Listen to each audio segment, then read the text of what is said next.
इसमें सीधी भर्ती के लिए अलग अलग पे बैंड में जो न्यूनतम योग्यता थी उसमें परिवर्तन किया गया है। अब सीधे वेतन स्तर 9 में ओलंपिक गेम्स में स्वर्ण, रजत, कांस्य पदक विजेता या ओलंपिक गेम्स में भारतीय टीम का प्रतिनिधित्व करने वाले खिलाड़ी को सीधे नियुक्त किया जा सकेगा।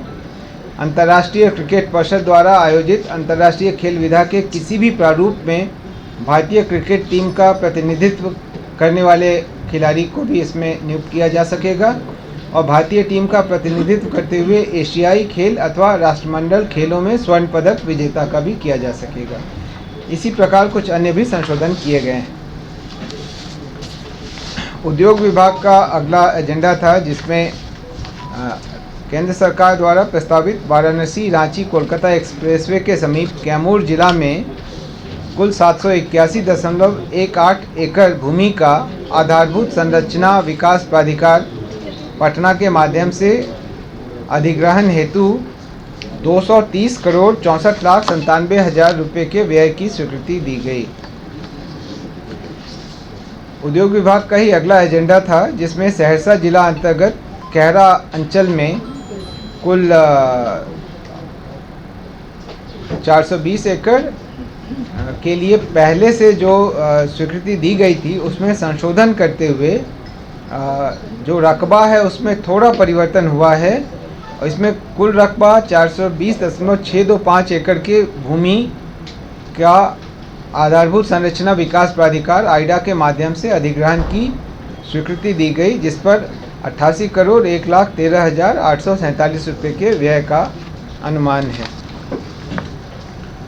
उद्योग विभाग का ही अगला एजेंडा था जिसमें पूर्णिया जिला अंतर्गत के नगर अंचल में और बरहरा कोठी अंचल में कुल 687 एकड़ रैयती भूमि का आधारभूत संरचना विकास प्राधिकार के माध्यम से अधिग्रहण की स्वीकृति दी गई। इस पर 125 करोड़ 32,38,925 के व्यय की भी स्वीकृति दी गई। जल संसाधन विभाग का अगला एजेंडा था जिसमें जल संसाधन विभाग अंतर्गत निरीक्षण भवन एवं इसके आसपास के परिसर के आधुनिक गेस्ट हाउस के रूप में रूपांतरण नीति 2026 की स्वीकृति दी गई। राजस्व एवं भूमि सुधार विभाग का अगला एजेंडा था जिसमें गया जिला में केंद्रीय औद्योगिक सुरक्षा बल आरक्षित वाहिनी की स्थापना हेतु डोभी अंचल के मौजा मुरियल में 50 एकड़ अनाबाद बिहार सरकार की भूमि गृह मंत्रालय भारत सरकार को निःशुल्क स्थायी हस्तांतरण की स्वीकृति दी गई। संसदीय कार्य विभाग का अगला एजेंडा था जिसके अंतर्गत श्री राजीव कुमार निदेशक बिहार विधानसभा सचिवालय को दिनांक 30/6/2026 के बाद 1 वर्ष तक यानी 30/6/27 तक संविदा अवधि विस्तारित करने की स्वीकृति दी गई। इस पद पर वे तब तक बने रहेंगे जब तक वहां नियमित प्रोन्नति या उच्चतर पद का प्रभार नहीं दे दिया जाता है।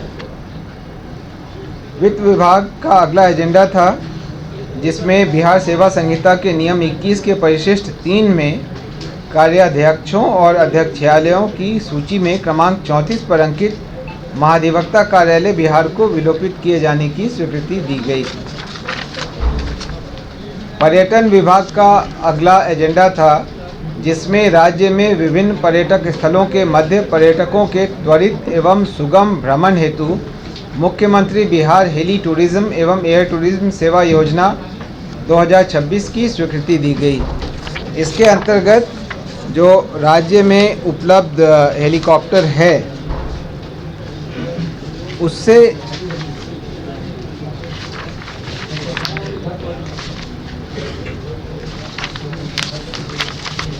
पटना से वाल्मीकि नगर, पटना से राजगीर और पटना से कैमूर ये जाने के लिए और साथ ही साथ पटना में हेलीकॉप्टर जॉय राइड के लिए प्रावधान किया गया है। इसके लिए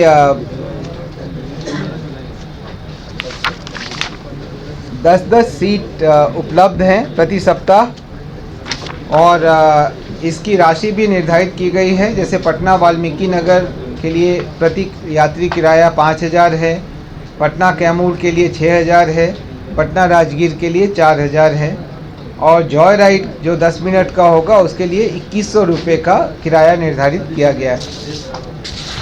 स्वास्थ्य विभाग का अगला एजेंडा था जिसके अंतर्गत बिहार राज्य शहबद्ध एवं स्वास्थ्य देखभाल परिषद संशोधन नियमावली 2026 के गठन की स्वीकृति दी गई।